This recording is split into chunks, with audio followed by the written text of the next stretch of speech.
My name is Jim Kitchens, and I am one of the principals of New Matrix, and I want to welcome you all to this week's session of the webinar series we're calling The Changing Church. And I think we have it that changing because this is an iterative process that just keeps going and going. The change keeps coming and coming. So this month, we've been focusing on taking what I call taking the risk of holy experimentation. We don't know what the new normal looks like yet, but we can try some things. We can begin to construct that as we experiment with new forms of ministry, new ways of doing things, ways to rethink things like Christian formation and Christian education. And so our presenters this month have been people who are taking some of those risks in their own context and in their own way. So before I introduce Bethany, who is our presenter today, I want to give a shout out to all of our sponsors who helped put this webinar together, along with New Matrix. And Deborah Wright, my colleague, is on the call with us this morning. The Center for Healthy Churches, Matt Cook, its director, had a conflict today, so he's not with us. But Jeannie Troutman, our director of communications, is the one who's ably running this conversation for us. Then Church Network, Phil Martin, its recently retired executive director, is on the call this morning. The Presbyterian Foundation, and Paul Greer is that frozen smiling face in the center of your screen. Glad to have you here, Paul.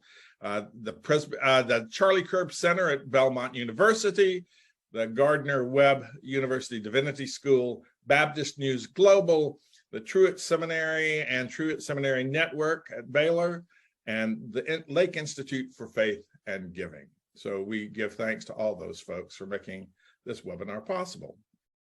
So let me introduce our presenter for today. Bethany Peerbolte is, am I saying your last name correctly, Bethany? Yeah, you did. Good job. Good. Has been the associate pastor for youth and mission at First Presbyterian Church in Birmingham, Michigan, not Alabama, Michigan, important difference. It's an open and affirming congregation that she's been associate pastor for since graduating in 2018. She received her undergraduate degree from Michigan State and her Master of Divinity from Ecumenical Theological Seminary in Detroit. And Bethany, I have to admit to you, I did not know there was an Ecumenical Theological Seminary in Detroit until I got a little hidden gem. Don't let the word get out. Yeah, it's actually interfaith. We have a Muslim chaplaincy program, and it's really, the conversations that we have are priceless. Yeah, great. So one of the reasons we ask her on here today is Bethany created a TikTok ministry that now has over 300,000 followers and 5 million likes. Is that correct, Bethany? Yeah, over 5 million likes on all the videos. And she's also in the process of developing a fully digital ministry called Tapestry. So she'll talk about both of those today. When she's not at church, Bethany loves dancing the tango, playing disc golf, watching American Ninja Warriors, adding to her growing collection of turtles, and she is an aficionado of Starbucks Frappuccinos. All those good things. We welcome you, Bethany. Thank you. Before we get the conversation, I want to say to folks, I'm going to put some links where you can learn more about Bethany and her ministry up in the chat as we get started. And I want to ask you to put any questions you might have for Bethany up in the chat, and we'll try to reserve some time toward the end of the webinar to allow me to pose some of your questions to her. So Bethany, first of all, just tell us a little bit about First Presbyterian in Birmingham, Michigan, its vision and its core values, so we have a sense of the context in which you've been able to create these ministries. Yeah, so First Presbyterian Birmingham, we also call ourselves Everybody's Church. We have the mission to cultivate Christ's love through mission, inclusion, and community. So we have an all abilities ministry. We're more like Presbyterian. We're Matthew 25. And so we really are focused on being the church in these spaces that really call to our souls. And so they're an amazing church that walk the walk instead of just talk the talk. They want to learn, they want to do, and it's been a great thing. I've been with the youth for my time there and doing mission as well. So it's been a good combo to get to know the community and our partners in the community, to get to know the next generation and help foster their faith as well. Great. So in that context, tell us a little bit about the ways in which the session and your colleague and head of staff, John, have been supportive of this pretty daring sort of launch into new forms of ministry. How much permission did they give you, either directly or tacitly, to go explore and to take the risk of developing these ministries?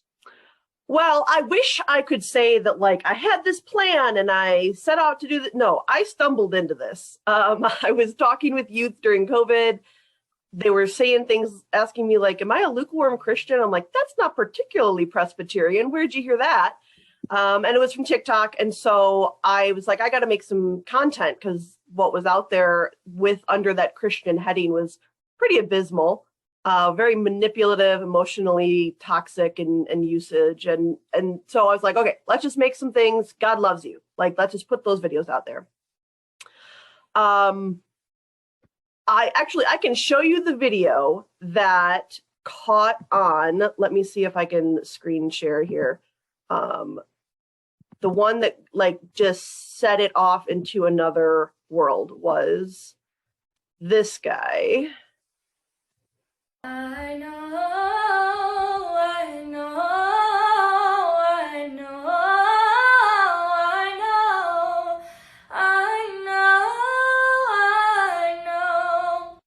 And so that just loops over and over. It's 15 seconds.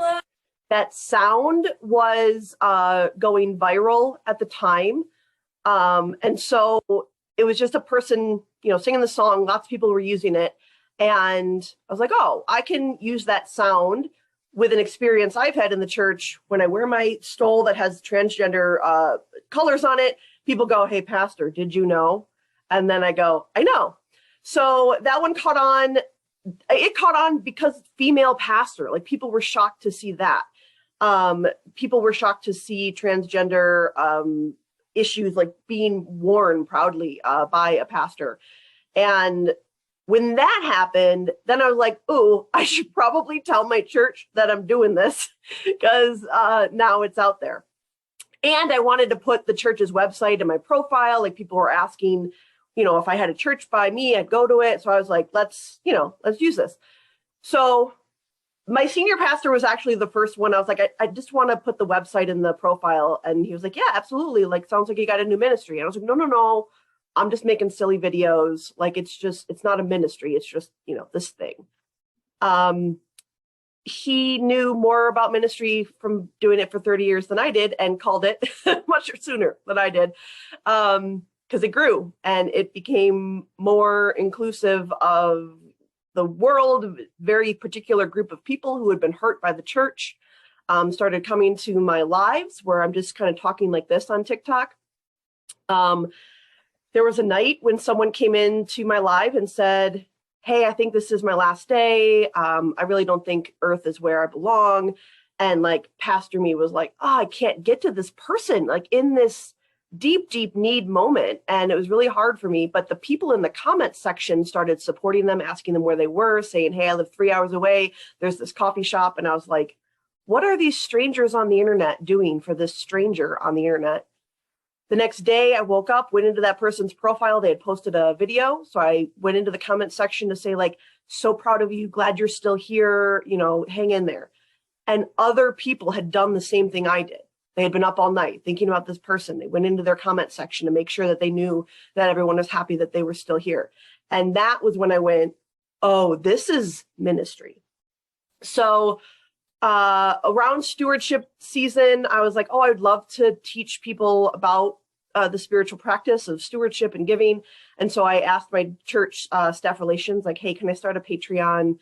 I'll tithe 10% back to the church. It's probably going to be nothing. And they were like, yeah, absolutely.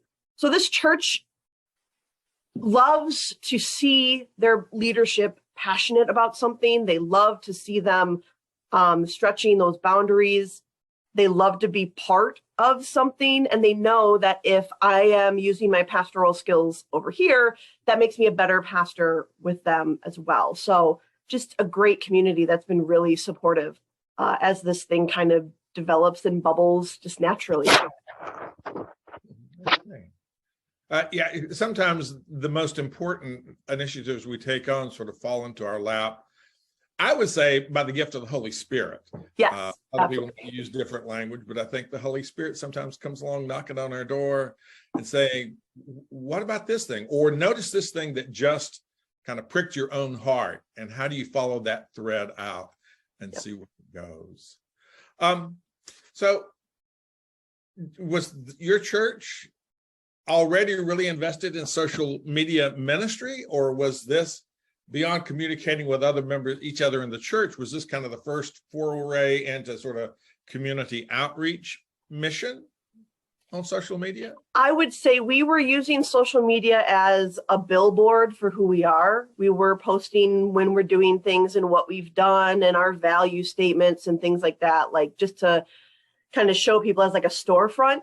So there's a difference between social marketing, which is what we were doing, and social ministry, which is what we've begun to experiment with. What I definitely do with my TikTok and tapestry stuff, and the church is learning how to do that for themselves through the things that I'm learning as well. So, you know, the difference I would say is like one is a storefront billboard, here's who we are.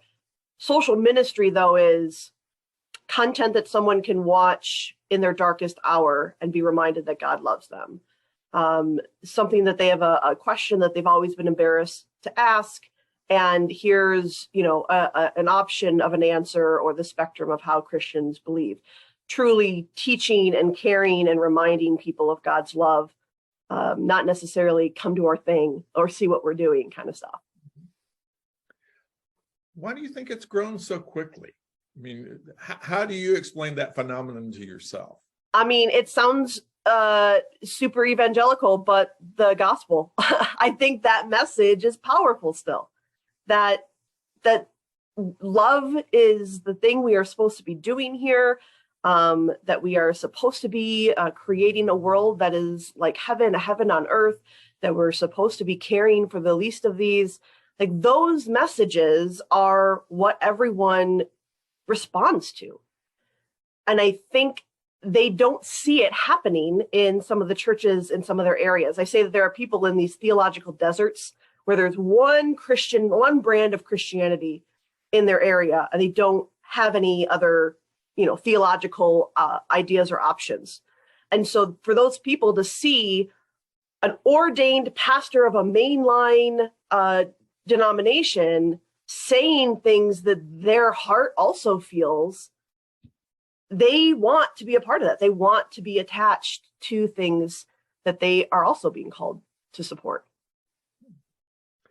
You may not have a way to get this metric specifically, but what's your sense about, is your TikTok congregation, let's call them that, is it mostly youth and young adults, or are there older folks who are catching on to this idea? So I actually can do that metric pretty well. TikTok keeps analytics. You can go into the account and you can look into it. So yeah, it's mostly older Gen Z, millennial. Gen X is starting to get on TikTok. And I do have, you know, up to 80-year-olds, you know, watching. I have 80-year-olds that come to the Bible studies that we do on Tuesday. So like it is a wide range. Yes, it is mostly Gen Z, millennial type people who are watching and engaging, because that's just what the platform kind of does. Yeah. Well, and I asked that question in part because you talk with congregations, and one of the first questions they ask you, how can we connect with the young people? So, and the answer has been the same for the church forever. Go to where they are. Yeah. They are on TikTok. They are on social media. They're sitting in those 5-minute, while they're waiting for friends to show up, scrolling through things. They're at home filling in time by scrolling through things. They're filling these gaps with entertainment. Why not fill those gaps, those 5-minute gaps, with spiritual development, with reminders of God's love? Yeah, I just think about that because sometimes I'll hear voices lamenting. I mean, we lament the loss of community. And by that, we mean people who will come to a place where we are and join us. So come to our church and be a part of that community. And we sort of disparage the fact that especially younger adults are turning more and more to online community and virtual community rather than face-to-face community. But so I really love that you're saying, well, this is just another version of the commandment to go to where they are. Yeah. This is where they are. Let's not be angry about that. Let's figure out how to join them there because God's already there with them. Very early on, when I started doing Bible studies, I would say week 3 or 4, there were people asking, like, where are you? Oh, we're 4 hours apart. Maybe one day we should get together. So as humans, our humanity will always drive us to meet in person.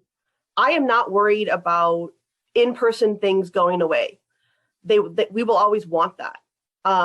But for some people, that's not an option. And by focusing on in-person, we have abandoned many siblings in these areas, in these spiritual, theological deserts. There's also a report that just came out that actually, like Gen Z specifically, and it might be maybe a little bit more of a dangerous thing we need to keep aware of, is that they feel like they are friends with these people they follow on social media. So they feel like they are friends with Taylor Swift because we went to Greece together and we went to that backstage thing together and we went out last night on Friday and, saw that movie. Like they are part of your life so much that the people on the other side of the screen think we are friends. And so that needs to be looked at and addressed and figured out where do we draw those lines and boundaries. But the younger generations are not making a difference between people they've met online and people they've met in person. And that is something that the church is definitely going to have to keep their eyes on. But that doesn't mean they're not going to Taylor Swift concerts. Like, they're going to be with that person in person when it's possible. So in person, I'm not worried. It remains. So I'm guessing you've had a few pastors give you a call and say, how do I do this? So how are you doing evangelism for TikTok ministry? Mostly it's been just like people asking me, what should I do? And me being like, do something. Because one of the things about TikTok is authenticity. They want to know who you are. So if you've got lights and you're trying to do things that you look awkward doing, people are going to catch on to that and be like, that's not who they are. But if you really know who you are and put that out there, people will love it. People engage with that. I am going to start on October 19th, whatever that Wednesday is, a masterclass for TikTok. So it's a 5-week series. It's through Convergence Collabs, and it will run through what is TikTok, how to do it, editing, how it works, what the different kinds of videos are. It's going to go through everything, with the homework being like developing some kind of series or videos. Probably we're going to end around Advent time. So I'll encourage people to maybe think about what they can post during Advent to connect with their communities. So that's going to be like my first official teaching space. We're going to go through all of it. We're going to really hash it out. And I would say that's for people who are on TikTok, people who are like, maybe this is something, I don't know. And people who are absolutely against it, because this will be a good place to realize maybe what is the possibilities for ministry. How does this actually work? So it'll be for everyone, especially because the projects will be your own. So whatever level you're at, we'll be able to meet you there. So I know I asked you, and you said you didn't have a URL for that masterclass just yet, but when you create it, would you please let me know so that we can publicize it? through both CHC and New Matrix? Yep. I'll put it on my website. Convergence Collabs will have it on theirs as well, but I'll send it to you and make sure you have it. Everybody's got the link now to your page. So and that Convergent Collabs right now, they're registering for the podcast masterclass. Same thing. 5 weeks. By the end, have a podcast developed and at least one episode recorded. So they do really great masterclasses for the specific digital ministry things. Right. Well, I'm going to get in a couple of questions that people have posted before I go further in conversation with you. Deborah Wright was saying that she really loved the video that got shared by the Presbyterian Mission Agency on their website. And she was wondering, did you or did the church get any negative feedback or any threats when that posted? I mean, do you get I'm trying to remember which one that was, but I'll just do in general. So I personally get daily threats. The trolls, the anonymity of the internet lets people say whatever they want. The anonymity also means that I have a couple youth who have never asked me a single question in 4 years of working with them, and they've asked me tons of questions online because there's enough of that space that they feel safe. So it's a blessing and a curse. Most of them are not like true bodily harm threats, whatever. The ones that are, I turn them in, we do all the safe things. Deborah, the one about God-loving queer folk. Well, again, on my account, it doesn't narrow it down a lot. Sorry. But we do. And we at our church, we put out a rainbow flag in June, and we will absolutely get people calling the church and sending letters to the church and those kinds of things. And honestly, we're like, great. People are seeing it. People are asking questions. People are wrestling with something. They're having to think about why they think one way and another Christian might think another way. We haven't had any like threats that I would consider like super serious. So it happens. Usually it's just people saying that my hair looks like a wig, whatever. Like. Well, I'm going to follow that up with talking about the good and the bad on the internet. Phil was just sort of saying, there's a lot of good theology and there's a lot of bad theology. It's out there in that space. And he was wondering, is there any kind of community of content providers who do good theology that are finding a way to have a community among themselves and to discuss strategy about how you get that good theology out there more? So are you talking about other providers? There is a Facebook group for progressive TikTok pastors that was just kind of started by us as we started talking. And we'll share like, hey, this guy's trolling me. Go ahead and just block them. Like, don't worry about them.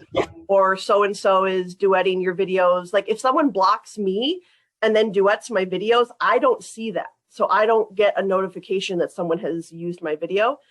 But other people will see it and they'll say, hey, so-and-so is using your video. We report things for each other, that kind of stuff.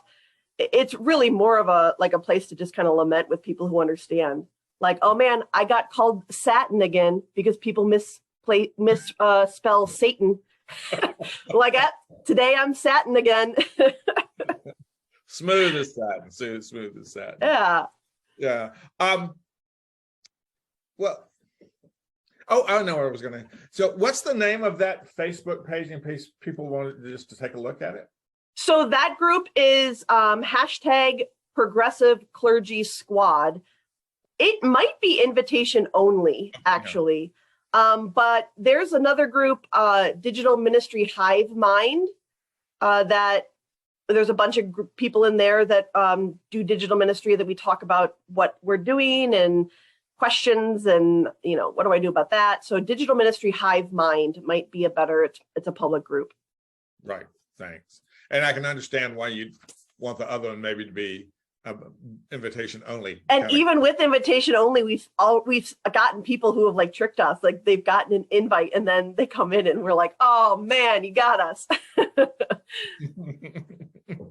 Well, yeah, what impact has all this had on your sort of more traditional ministries, your youth group at First Church Birmingham, the church's in-person ministry? How does that rebound back to helping it to grow and change in terms of what we're going to do in person? Well, the first new member class that we had after COVID, and we all came back, 60% of those people had either seen me before they came into the church, or they saw me like during the process of church hunting. I'm getting a feedback. Can you hear me? Is that okay? Yeah. Okay, cool. Yeah, so we had people who had like visited or like seen who we are and seen like, oh, they actually mean what they say. They're not just saying it and then they're gonna, give me the bait and switch once I get in the doors. So that's been really helpful. Sharing videos, like people being like, yeah, I'm going to church on Sunday, and their friends being like, oh my gosh, I can't believe you go to church. Like, no, this is what I mean, and then they send the video and they're like, oh, wow, yeah, that is different than what I thought it was. So shareability, stumbleability, like people are able to stumble across who we are and where we are and be like, oh, you're in my area. For me personally, I have harnessed and nurtured the spiritual gift of boldness and sass. And as I read some of Jesus's teachings, I'm like, I think Jesus was a little sassy too. Just to say, like, there's so many assumptions out there about who we are. It's such a thick thing to try to get through that you have to be bold. You have to be honest. You have to be like, this is what I mean. Like when I say I am a Christian, I mean God loves everybody in all forms, all sexualities, all genders. Like you have to say those things. Sass, I get people who are like, have you ever read the Bible? And so I'll just like take a video of me standing with my like 40 versions of the Bible behind me and be like, I think I know the book. That's it. Just like a little like, look, that was a rude comment. You know the answer. Like you're not saying what you mean. If you want to have an actual conversation, let's have it. But if we're just going to be sassy to one another, I can play that game too. And lots of times people don't expect me to come back so calmly with them. And I've had some wonderful conversations with people who thought they were baiting me into some kind of corner theological circle. And because I've asked questions back to them and asked them what they thought about this and how they read that, we get to a point where we're both like, oh, yeah, I guess so. And that's always my like, wow, I did not think that was going to happen. Well, and my guess is that some of those conversation partners have had those conversations in other places where they do get slammed immediately or called a sinner or whatever. So again, authenticity is important, both in the virtual space and in the in-person space. Yeah. I just wonder, you were talking about your new member class.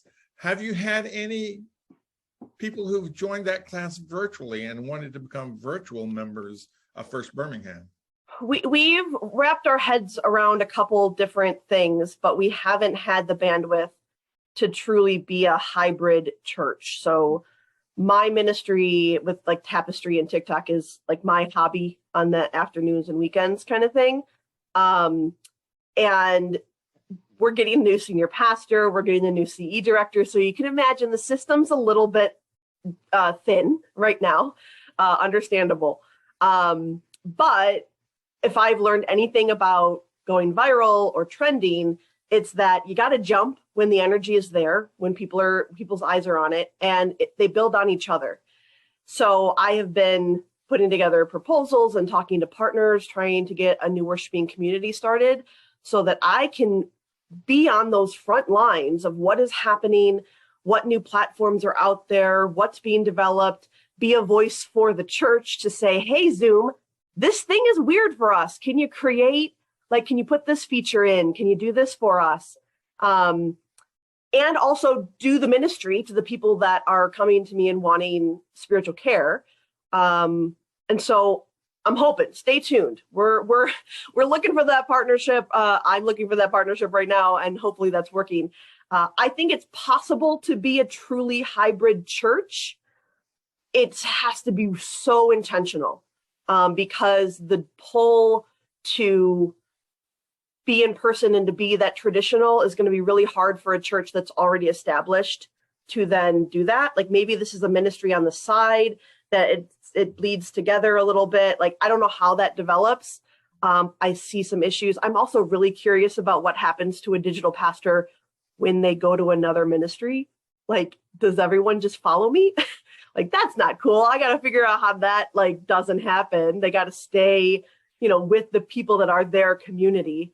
A lot of these social media, it is about Rev Bethany, and then it's about the ministry afterwards. And so that's a line I'm very aware of and being like, what is going to happen with this? So you, just to make sure everybody gets it, you very nicely segued into talking about tapestry, which we've mentioned 4 or 5 times, but it is this new kind of, is it in fact a completely digital ministry or a hybrid ministry? Can you clarify that for me? Right now it's completely digital. Okay. We have Bible study. We just got done reading a book about hell. So we spent all summer studying the theology of hell. And we meet on Sunday nights and Tuesday nights, and we do a Zoom meeting like this. We have, I do pastoral care appointments on Zoom as well. They may have appointments. They can come in and chat with me. We have a Discord, which is a app that has like a chat room in it. It also has a place where I can show videos. So we've watched videos and been able to chat in real time, like watch them together. I have a chapel room on that Discord where it plays music 24/7. So if you need just a chapel, like a sacred space to sit in, that is a digital, you click on the room and you're in the room and you can sit with those songs. All of it is digital. And I have had people who have met each other, but that it wasn't like an official like ministry thing yet.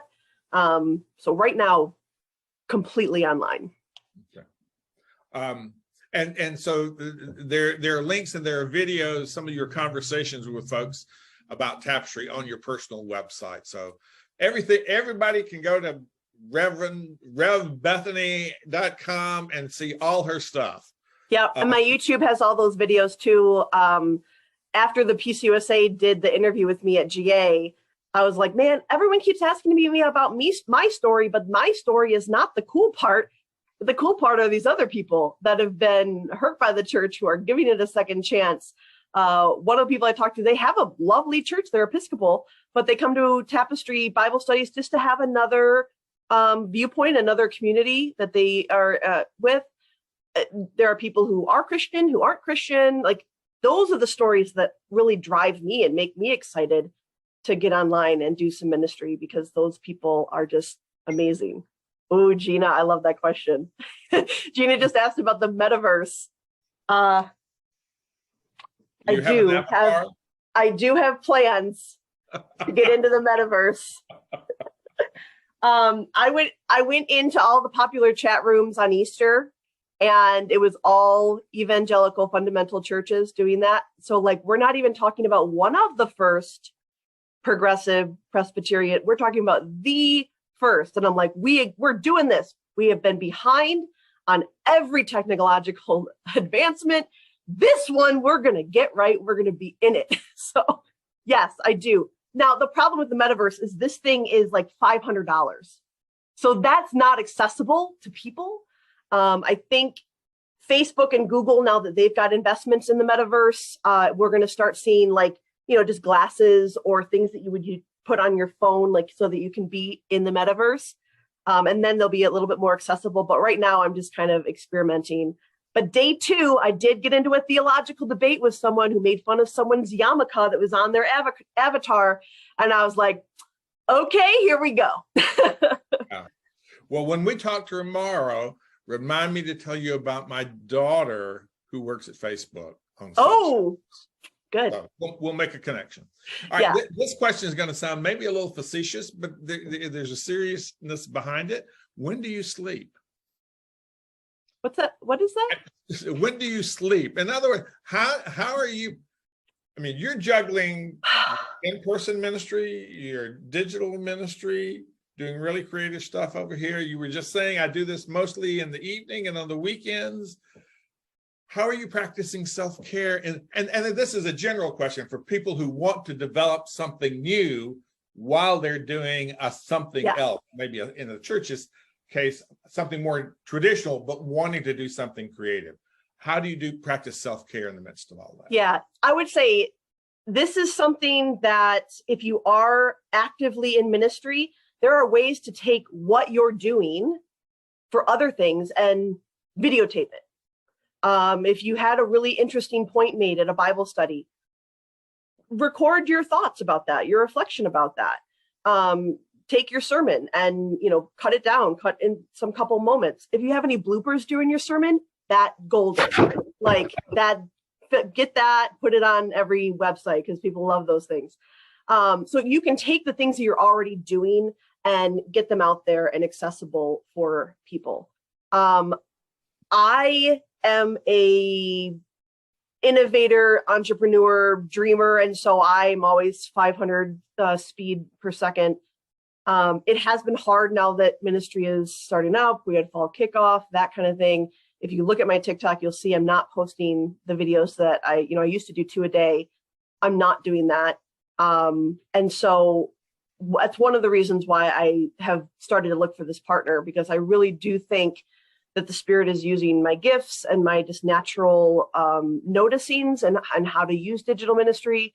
And so like I gotta put more time into that. So yes, right now I would not advise my schedule, and I hope to not keep the schedule that I'm keeping right now. But the digital ministry is giving me life. Like, it is the thing that got me through the pandemic. It is the thing, those stories, those people, hearing how they are reconnecting with God is just like, if I'm up all night, that's fine. Yeah.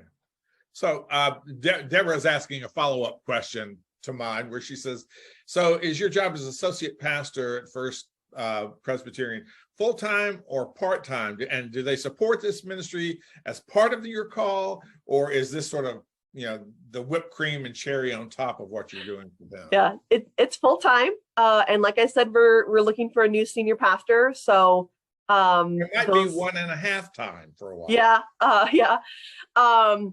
They support it. I mean, they love it. They ask me about it. They want to hear updates about it. Session wants to hear updates about it. But it's not technically part of my call. It's not technically something that is the church's. Right now, we've talked about maybe moving forward with that. That's one of maybe the options for partnering with this new worshiping community. But as of right now, it's just kind of this thing that I do that I don't know what's happening. Every 6 months, I'm surprised with what the Spirit has done with it. So I just try to not describe it. Well, let me ask you, maybe as a final question as we begin to wrap up. And if people have one more question they want to ask Bethany, if you'll throw it in there quickly, I'll pose it to her. But is kind of, what have been maybe your top 3 takeaways about what you've discovered as you started the TikTok ministry and are now developing Tapestry? What have you learned about ministry? I have become very aware of how hateful and toxic some of our siblings are being taught to be in their churches. And that honestly terrifies me. And there's some kind of accountability that needs to start correcting itself. I have also learned that sometimes people just parrot what they think they're supposed to say. And seeing a different view is jarring for them, but they come around. So if we can be calm and patient through those first outbursts, we can create community, across theological bounds, across different denominations. I think also the importance of if this is who we say we are as Presbyterians, if this is what we believe, we need to stand with that, and we need to make sure that people know that we will stand with them. It's not just something that we write in our confessions. It's not just something we have, in our bylaws. It is something that we live. It is something that we do, and it can be scary to put ourselves out there, but it's the thing that changes perspectives and changes minds. So yet another hurrah for authenticity. And being who we say we are, having real congruence between what we say we believe and how we live that out in the world. This has been fabulous, Bethany, and I know we could go on for a whole lot longer. What I'm going to do is encourage everybody on this website or on this video conference, or people who look at this recording later, is to go to, it's rev-bethany.com. Yeah. Yep. And Rev Bethany on like TikTok, Instagram, YouTube. Yeah. All those things, all the socials, the socials.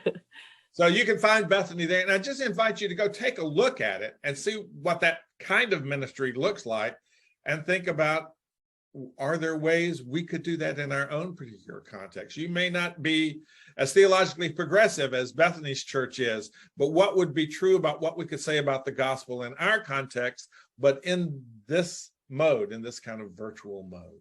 Yeah. So, thank you so much, Bethany. I want to say just a little bit about next week. The last webinar in this series, we're going to have Rebecca Simon Peter, who is a consultant in Colorado and who has ties with Idaho Seminary. And she's going to be talking about her most recent book, Forging a New Path for the Pandemic Church. So just continuing this conversation about how far down the road can we see, and what are the experiments we need to take, and how willing are we to risk new things, learn from them, iterate, try it again, do version 2.0, 3.0, 4.0. And Bethany, you certainly provide us a great case study on how to do that. Yeah, So and reach out with all your questions. My email's on that website. Would love to chat more. Great.